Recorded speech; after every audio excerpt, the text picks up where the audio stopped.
Hello everyone, welcome to Sharada recipes. ఈరోజు మన ఛానల్లో అందరికీ ఎంతో ఇష్టమైన ఇంకా ఫేమస్ గుత్తి వంకాయ రెసిపీ చేస్తున్నాను. చాలామంది చాలా రకాలుగా చేస్తారు, కానీ ఒకసారి నేను చేసిన విధానంలో కూడా ట్రై చేయండి, చాలా బాగుంటుంది. అయితే ఇంకెందుకు లేట్, సింపుల్ అండ్ టేస్టీ గుత్తి వంకాయ ఎలా చేసుకోవాలో చూసేద్దాం రండి. మసాలా కోసం పల్లి లైట్ గోల్డెన్ కలర్ వచ్చే వరకు దోరగా ఫ్రై చేసుకోవాలి.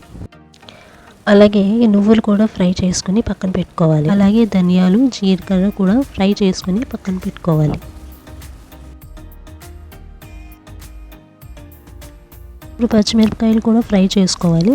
మీరు ఎంత కారం తింటారో దాని ప్రకారం పచ్చిమిరపకాయలు వేసుకోండి. నేనైతే ఇక్కడ 10 మిరపకాయలు వేసుకున్నాను.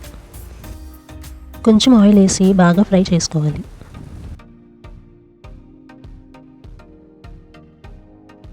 వీడియోలో చూపించినట్టుగా కలర్ వస్తే సరిపోతుంది.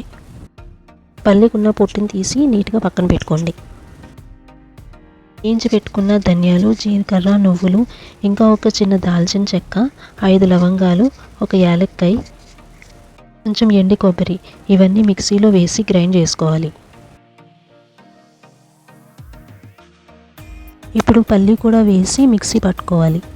అది మొత్తం పౌడర్ అయ్యాక ఫ్రై చేసుకున్న పచ్చిమిర్చి కూడా వేసుకుని కొంచెం వాటర్ వేసుకుని మెత్తగా పేస్ట్ చేసుకోవాలి.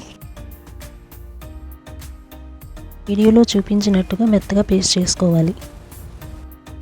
ఆ పేస్ట్ని ఒక బౌల్లోకి తీసుకుని అందులో పసుపు, ఉప్పు, కారం వేసి మిక్స్ చేసి పక్కన పెట్టుకోవాలి. ఇప్పుడు వంకాయలు సాల్ట్ వాటర్లో వేసుకుని కట్ చేసుకోవాలి. వీడియోలో చూపించినట్టుగా కట్ చేసుకుని సాల్ట్ వాటర్లో పెట్టుకోవాలి. ఇప్పుడు స్టవ్ ఆన్ చేసి కడాయి పెట్టి ఆయిల్ వేసుకోవాలి. ఆయిల్ హీట్ అయ్యాక ఒక చిన్న స్పూన్ అల్లం వెల్లుల్లి పేస్ట్ వేసుకుని పచ్చివాసన పోయేంత వరకు ఫ్రై చేసుకోవాలి.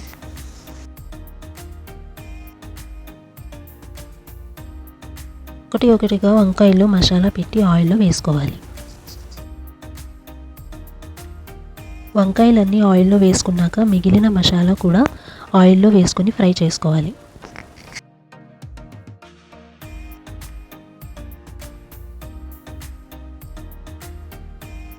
కాసేపు మూత పెట్టి మగ్గనివ్వాలి.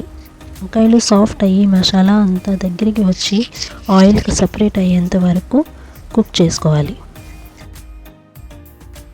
అంతే, ఎంతో టేస్టీ ఇంకా సింపుల్ గుత్తి వంకాయ కర్రీ రెడీ. రైస్లో కానీ చపాతీలో కానీ చాలా బాగుంటుంది. మీరు కూడా ఇలా ట్రై చేసి ఎలా వచ్చిందో చెప్పండి.